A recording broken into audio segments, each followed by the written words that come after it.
Some drinks at the Annex Family Festival. More than 20,000 people were expected to walk through the 21st annual festival on Bloor Street today. We talked to a couple people whose sunny moods match the weather. How are you guys keeping cool today? Watermelon juice. And what do you think about the weather today? Beautiful. Couldn't ask for anything better. Some people are saying it's a little too hot. Oh, we love the heat. Sunscreen and watermelon juice. Is it better than the rain? Yeah. Why? Really better because in the rain you just stay home all day. And today? Awesome. That's not a cloud in the sky.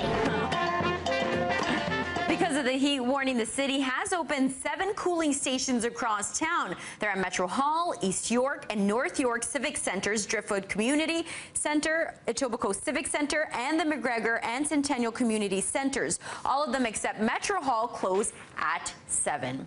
Now, temperature-wise, it's going to be another hot and humid day for tomorrow. Those warnings still expanding throughout the day tomorrow as we reach a daytime high of closer to 32 degrees and feeling a lot closer to 40 with the humid X values. Taking a look at our forecast temperatures, I wanted to show you this board just to show you what models are projecting. You can see throughout the overnight in the city of Toronto, we fall closer to that 21-degree mark, but that 21 degrees will feel a lot closer to 25 with the humid X throughout the overnight. By tomorrow, we start to bounce up. A lot of warm air pushing through, and that's going to push us up to 32 degrees. Some areas reaching 31, and other areas, but still in the 30 range. Then we start to cool down come Tuesday. It's still going to be hot, still a few degrees above seasonal, but less humid. So let's break down what you need to know. This is what the next few days are looking like. Sunday, it's going to be partly cloudy throughout the evening tonight, and then we're going to see things clearing up throughout the overnight. Heading into tomorrow morning, a mainly clear day.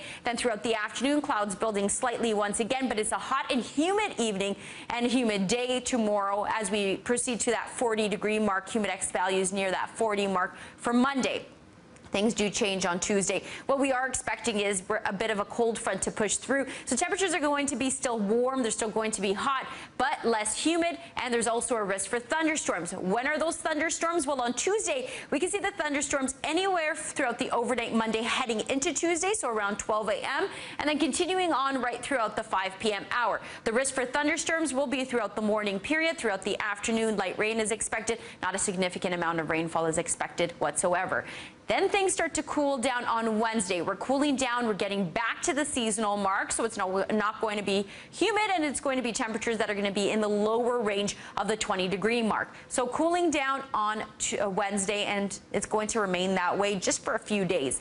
Now, messy hair, don't care forecast. Pam, you may want that ponytail tomorrow. Yes, it's breezy. It's not going to be a strong wind, but it's going to be hot. So that's why I'm suggesting that you keep that hair back to keep refreshed. Also, drink plenty of water. A hat, sunglasses may be necessary. That's because of this heat warning in effect, and our UV index will be very high tomorrow, so make sure you do put on some sunblock for tomorrow.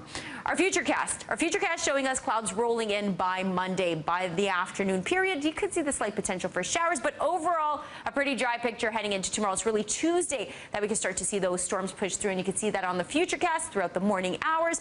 The risk of thunderstorms as well. Throughout the afternoon, there's less of a risk for thunderstorms, but we're going to see those showers continue, and then it will die down after the 5 p.m. hour. That means if you have any activities planned after 5 p.m., things are looking pretty good and pretty promising.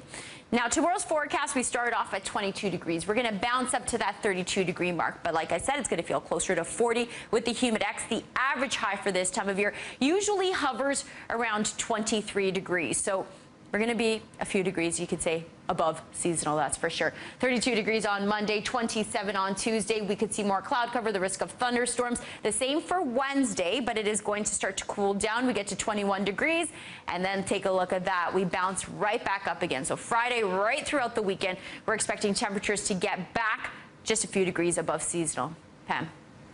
Well, I guess because May was so cool and wet, yes, it really hit me. It's really the first time that I felt almost uncomfortably hot. I'm not complaining. I'm not complaining. I know. I was going to say, don't complain, because we've been complaining so much about how cool it's been. But what I can tell you is that this is the first heat warning that has been issued for the year. And the thing is that it's hot, but it's also kind of dangerous weather in terms of like for some people who have medical conditions. It's not a really good time to be out and about. Right. It is cooling down though. It's going to still be hot by midweek. It's cooling down and it will be much more comfortable. Today it's kind of hot and humid. So yes, we don't want to complain, but on days like today it is a little in the risky zone, right? Yeah, you're right. Okay, thank you, Stel. Thank you.